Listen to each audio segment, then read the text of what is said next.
അല്ലാഹു ഐശ്വര്യവാനും സ്തുതിക്കപ്പെടുന്നവനുമാണ്. നോക്കൂ നിങ്ങൾ, അല്ലാഹുവിന്റെ റസൂല് പറയുന്നത് ഉദ്ഉല്ലാഹ വ അൻതും മൂഖിനൂന ലിൽ ഇജാബ. നിങ്ങൾ അല്ലാഹുവിനോട് എന്ത് ചോദിക്കുകയാണെങ്കിലും നിങ്ങൾ ആ ചോദ്യത്തിന് ഉത്തരം കിട്ടുമെന്ന പ്രതീക്ഷയോടെ ചോദിക്കണം. തമ്പുരാനേ, ഞാൻ ഒരുപാട് ദോഷം ചെയ്തയാളാണല്ലോ, കുറെ കുറ്റങ്ങൾ ചെയ്തയാളാണല്ലോ, പക്ഷേ നമ്മൾ ചോദിക്കാൻ മടിക്കണ്ട. അങ്ങനെ നമ്മൾ ഇങ്ങനെ നിരന്തരമായി തേടുമ്പോ, അല്ലാഹുവിനോട് നമ്മൾ ഇങ്ങനെ ആവശ്യപ്പെടുമ്പോ, സ്വാഭാവികമായും വിശ്വാസികളെ, എന്റെയും നിങ്ങളുടെയും മനസ്സിൽ പരിവർത്തനങ്ങൾ ഉണ്ടാവും. ആ തേട്ടം മനസ്സിന്റെ ഉള്ളിൽ നിന്ന് വരുമ്പോ നമ്മുടെ മനസ്സിന്റെ ഉള്ളിൽ ഒരുപാട് ഖൈറായ കാര്യങ്ങളുടെ വിചാരങ്ങൾ വരും. ചോദിക്കുന്ന സ്വർഗത്തിന് വേണ്ടിയുള്ള അധ്വാനം നമ്മുടെ മനസ്സിന്റെ അകത്തളങ്ങളിൽ ഉണ്ടാകും. അതുകൊണ്ട് അല്ലാഹുവിനോട് നമ്മൾ ചോദിക്കാൻ മടിക്കരുത്, അല്ലാഹു നമുക്ക് സ്വർഗം തരാൻ. ആ സ്വർഗത്തിലേക്കുള്ള അമലുകൾക്കുള്ള തൗഫീഖിന് വേണ്ടി തേടണം. വെറും സ്വർഗം തേടിയാ പോരാ, അല്ലാഹുവിനോട് തൗഫീഖിന് വേണ്ടി തേടണം. അതാണ് നേരത്തെ ഇവിടെ ഉദ്ഘാടനം ചെയ്ത ഉസ്താദ് പറഞ്ഞത്, അല്ലാഹുമ്മ ബാരിക് ലനാ ഫീ റജബിൻ വ ശഅബാൻ. റജബിലും ശഅബാനിലും ഞങ്ങൾക്ക് ഒരുപാട് അനുഗ്രഹങ്ങൾ ഉണ്ടാകാൻ, അഥവാ ഒരുപാട് അമൽ ചെയ്യുവാനുള്ള സമയമുണ്ടാകാൻ, അതിനുള്ള മനസ്സുണ്ടാകാൻ. തന്നെയുമല്ല, റമളാൻ ഞങ്ങളിലേക്ക് നീ എത്തിക്കണേ എന്ന് പറഞ്ഞിട്ട് പറയുന്നത്, ആ റമളാനിൽ ഞങ്ങൾക്ക് നീ തൗഫീഖ് തരണമേ. വവഫിഖ്നാ ഫീഹി ലിസ്സിയാമി വൽ ഖിയാമി വതിലാവത്തിൽ ഖുർആൻ. നോമ്പെന്ന് പറയുന്നത് സ്വർഗത്തിലേക്കുള്ള വഴിയാണ്. ഖുർആൻ പാരായണം അത് സ്വർഗത്തിന്റെ മാർഗമാണ്. അപ്രകാരം ഖിയാം എന്ന് പറഞ്ഞാൽ അല്ലാഹുവിന് വേണ്ടി റമളാനിൽ നിർവഹിക്കപ്പെടുന്ന നിസ്കാരങ്ങൾ.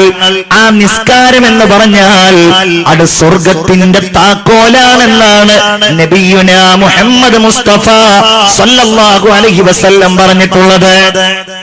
അതുകൊണ്ടാണ് അല്ലാഹുവിനോട് ചോദിക്കുന്നത്.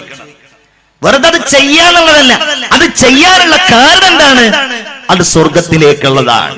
അറിയാമല്ലോ, റമളാൻ വന്നാൽ അല്ലാഹു സ്വർഗത്തിന്റെ കവാടങ്ങൾ ഇങ്ങനെ തുറന്നു വെച്ചിരിക്കുകയാണ്.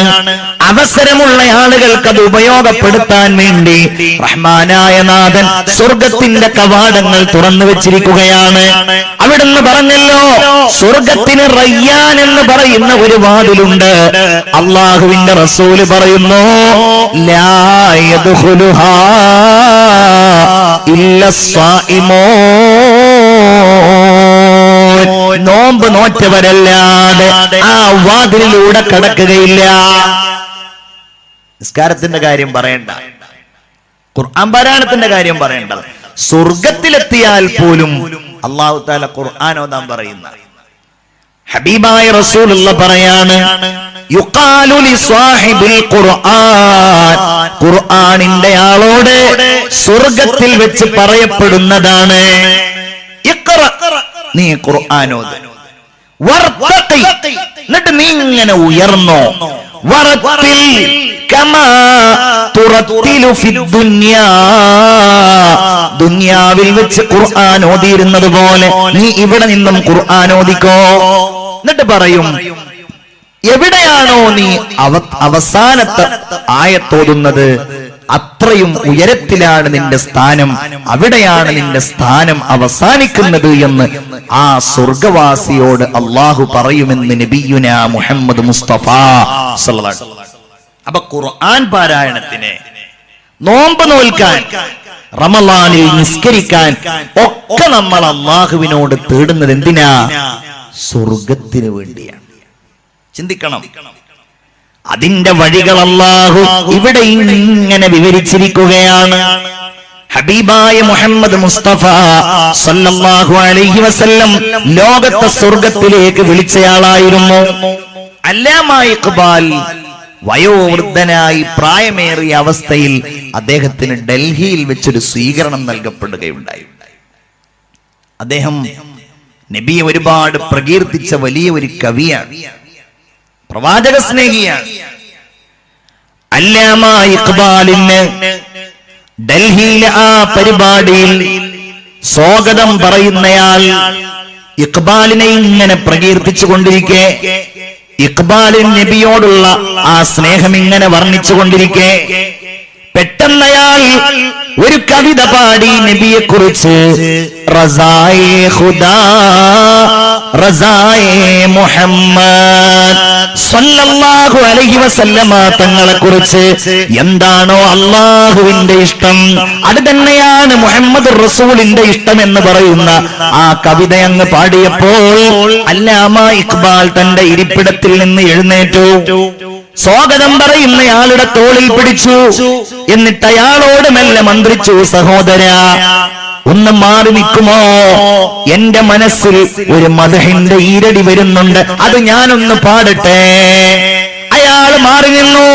ഇഖ്ബാൽ ജനങ്ങളുടെ മുമ്പിൽ പാടിയതാണ്, ഖുദാനെ ലഗായേ ജന്നത്ത് ഔർ ന സജായേ മുഹമ്മദ്, ഖുദാ ന ലഗായേ ജഹന്നം ഔർ ന ബുജായേ മുഹമ്മദ്.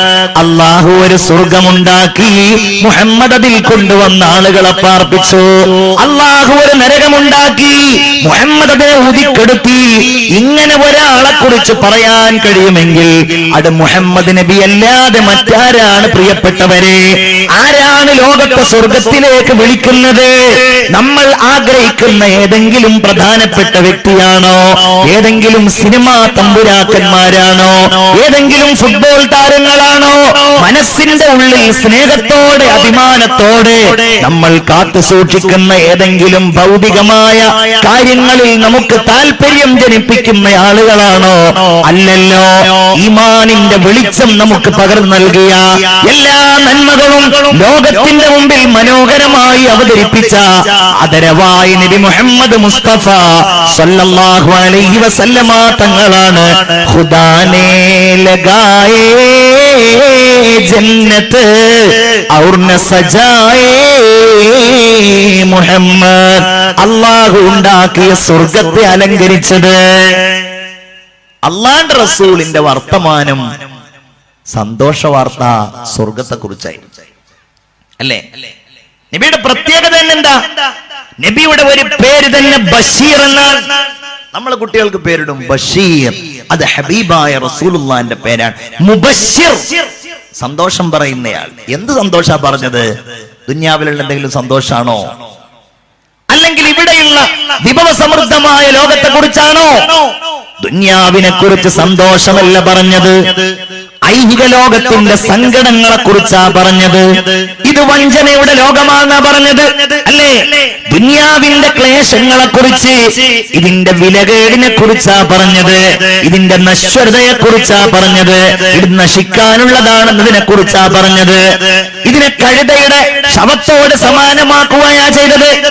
ദുനിയാവിന്റെ ഓരോ അവസ്ഥകളെ കുറിച്ചും അള്ളാന്റെ ഹബീബ് സല്ലല്ലാഹു അലൈഹി വസല്ലമ തങ്ങൾ അത് ശാശ്വതമല്ല എന്നും അത് നശിക്കുന്നതാണെന്നും അള്ളാഹു തമ്പുരാന്റെ ആ ഖുർആൻ വചനങ്ങൾ ഉദ്ധരിച്ച് മുഹമ്മദ് റസൂൽ പറയുകയായിരുന്നു.